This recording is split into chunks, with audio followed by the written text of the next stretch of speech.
Hello, it's George here. I hope you're having a lovely Sunday, whatever you're getting up to. Today I'm going to be reading you a story called The Cracked Cup, which is all about a cracked cup that has a deeper meaning that will hopefully allow you to reflect on your own personal life and bring you some comfort. In a quiet village, cradled by mountains and time, there stood a small tea shop that looked like it had been there forever. It wasn't fancy, wooden walls, hand-carved signs, and the gentle clink of porcelain. But something about it made people stop, even travellers who never planned to. Inside, the owner, an old man named Elias, moved slowly with the grace of someone who had once rushed but no longer needed to. He brewed tea with care, pouring each cup as if it mattered. And somehow it did. People came from all walks of life, tired farmers, lost poets, young lovers, and grieving souls. And each of them sat in silence, holding a cup of tea served in a porcelain cup that was cracked. Not just one, but every cup in the shop had a flaw. Some with chipped lips, others with long jagged lines down the side, but oddly enough, each crack shimmered. They were filled, not hidden, with veins of gold. One day, a traveller stopped by, dusty and restless from the road. As he sipped his tea, he couldn't help but ask, "Why do you serve tea in broken cups?" Elias looked up, smiling softly, and placed his weathered hands on the table. "These cups," he said, "have all been broken at some point, dropped, knocked, worn by time, but I didn't throw them away. I repaired them, not to hide the damage, but to honor it." He held one cup to the light.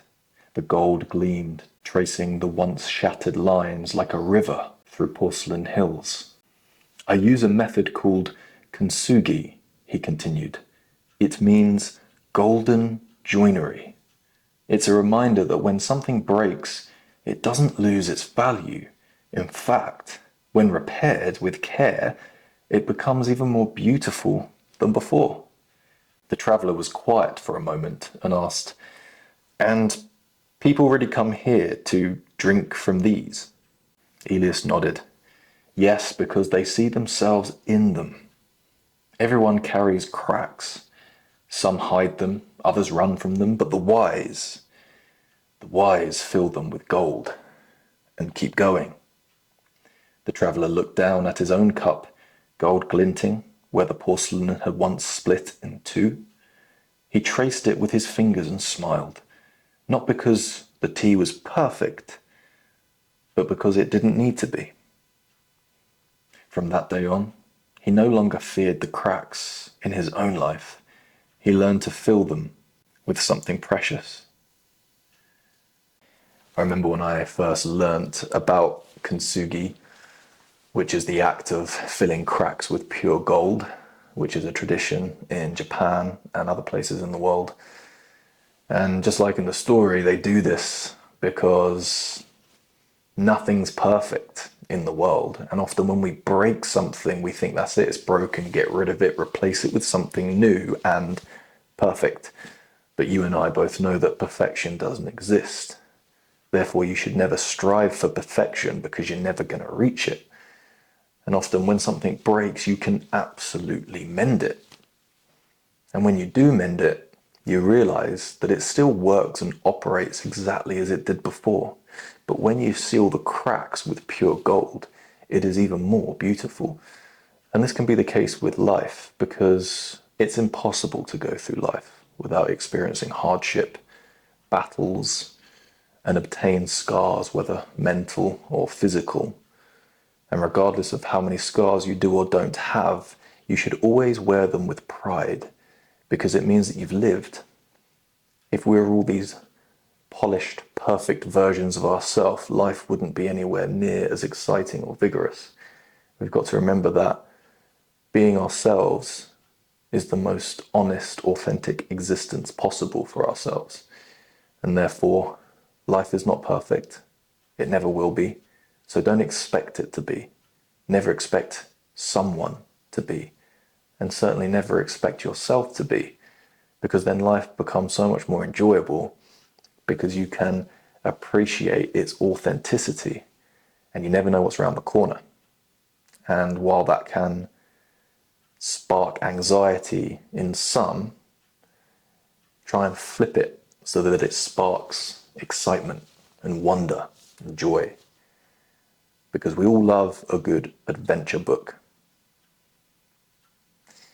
But you've got to remember that your book is entering a very exciting new chapter.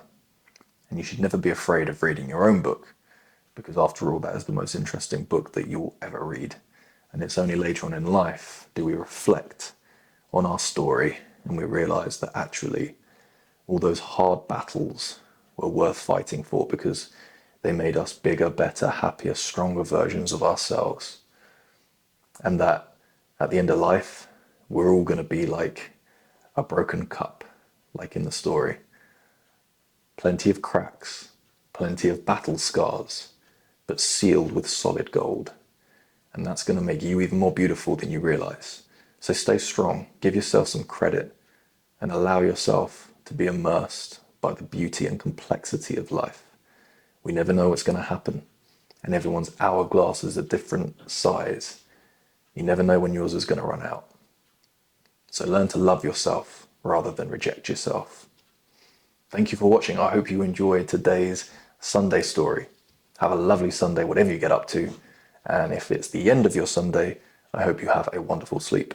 Thank you for stopping by. Please like the video, please subscribe, leave a comment down below if you enjoyed the video, and I'll see you very soon. Thank you.